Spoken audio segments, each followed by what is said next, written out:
Oke, masih dengan Profesor Kardus. Misteri keberadaan materi gelap dan energi gelap merupakan problematika utama dalam fisika yang hingga kini sangat sulit untuk terungkap. Seperti yang kita tahu, materi gelap merupakan keadaan materi yang tak kasat mata, sulit untuk dideteksi karena materi ini berbeda dengan materi tampak atau materi barionik umum, seperti materi-materi yang kita lihat sehari-hari, atau materi-materi yang umumnya tersusun dari partikel-partikel dan atom-atom. Jika materi umum dapat kita amati karena mereka berinteraksi dengan gaya elektromagnetisme, berbeda dengan materi gelap. Materi gelap sama sekali tak dapat berinteraksi dengan gaya elektromagnetik. Karena itu, kita sangat sulit untuk melihat, menemukan, dan mengukurnya. Satu-satunya hal yang dapat kita ketahui tentang bukti keberadaan materi gelap adalah fakta bahwa materi-materi ini bertanggung jawab untuk menyatukan objek-objek antariksa menjadi satu kesatuan, seperti halnya sebuah galaksi. Serupa dengan materi gelap, energi gelap juga demikian. Energi ini juga tak dapat kita amati dan kita temukan, tapi bukti keberadaannya dapat kita lihat saat kita melakukan pengukuran panjang gelombang cahaya dalam pergeseran merah, di mana diketahui hampir 87% galaksi-galaksi di alam semesta ini terus menjauh dari kita dengan akselerasi melebihi kecepatan cahaya. Dari sini, kita mengetahui bahwa alam semesta terus berekspansi, mengembang, dan memperluas diri. Ya, diteorikan, energi gelaplah yang menjadi kontributor utama yang mendorong galaksi-galaksi untuk terus menjauh dan membuat alam semesta terus meluas melebihi kecepatan cahaya. Namun tahukah Anda, baru-baru ini, para ilmuwan memprediksi tentang kemungkinan kita dapat menemukan keadaan materi gelap di wilayah sekitar ergosfer lubang hitam yang berputar, di mana dalam wilayah tersebut dihipotesakan ada sebuah kumpulan materi misterius kandidat materi gelap yang terkumpul dalam objek yang disebut sebagai boson cloud atau awan boson.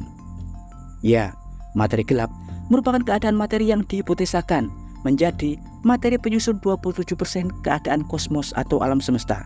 Jumlah materi ini dihipotesakan 6 kali lipat lebih banyak daripada materi barionik atau materi tampak yang kita lihat sehari-hari, yang hanya menyusun 5% saja. Sisanya 68% lainnya adalah energi gelap.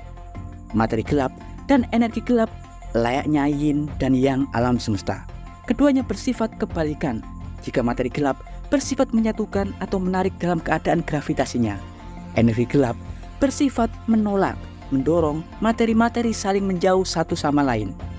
Meski kedua entitas misterius ini menyusun hampir 96% alam semesta, faktanya kita kesulitan untuk menemukannya karena entitas-entitas misterius tersebut tak berinteraksi, menghasilkan, menyerap, atau memantulkan cahaya atau radiasi elektromagnetik. Ya, menemukan materi gelap merupakan hal terpenting dalam fisika. Dengan menemukan materi gelap, kita dapat mengetahui bagaimana perilaku gravitasi, seperti halnya pada keadaan kurva rotasi galaksi atau putaran cakram galaksi. Ya, kurva rotasi galaksi adalah aktivitas yang terjadi dari semua bintang, objek, atau gas-gas dalam sistem galaksi terhadap jarak radialnya dari pusat galaksi. Tahukah Anda bahwa sebenarnya putaran galaksi dalam sistemnya berputar lebih cepat daripada yang seharusnya? Artinya, percepatan putaran ini tidak sesuai dengan pengukuran matematika Kepler. Dalam hukum Kepler, umumnya, kecepatan orbit planet dan objek lain pasti menurun seiring bertambahnya jarak dengan sumbu rotasi. Tapi, pada sistem galaksi berbeda. Percepatan rotasi galaksi tetap sama, baik itu jauh atau berada di dekat pusat galaksi. Padahal seharusnya, wilayah yang bergerak cepat hanya wilayah padat, terang benderang, yang penuh bintang, tempat gaya sentripetal berada, yakni wilayah di sekitar pusat galaksi. Tapi umumnya, gerakan bintang-bintang di galaksi mayoritas sama, baik bintang-bintang dekat atau bintang-bintang yang jauh dari pusat galaksi. Dari sinilah teori materi gelap muncul. Para fisikawan menganggap ada massa misterius super besar selain massa dari objek-objek tampak yang kita lihat. Ya, massa misterius ini berbentuk cangkang luas hingga melebar ke bagian luar galaksi. Massa besar itulah yang membuat rotasi galaksi lebih cepat daripada yang seharusnya.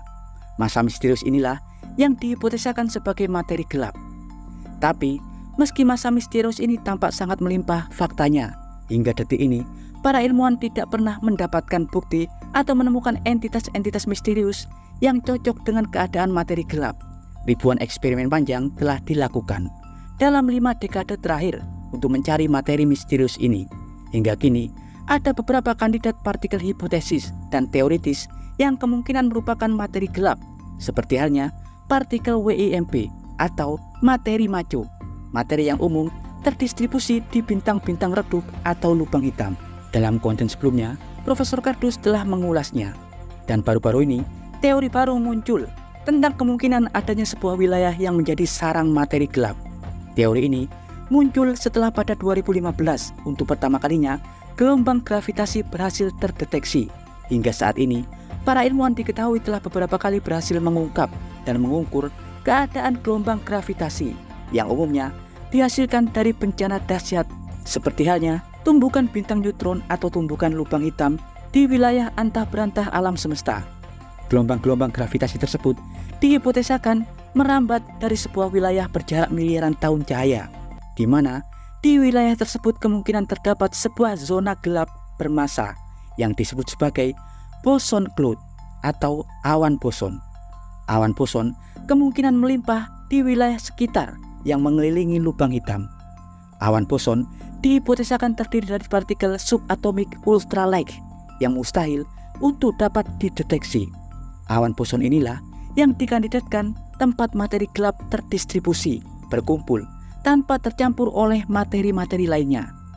Dihipotesakan, awan boson berputar di sekitar lubang hitam yang baru terlahir, dengan ukuran panjang setara dengan pengukuran gelombang Compton.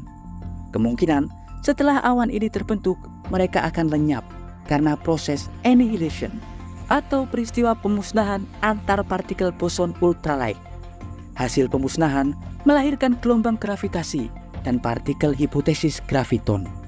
Ya, awan boson kemungkinan terdiri dari sebuah partikel boson skalar yang dijadikan sebagai kandidat materi gelap.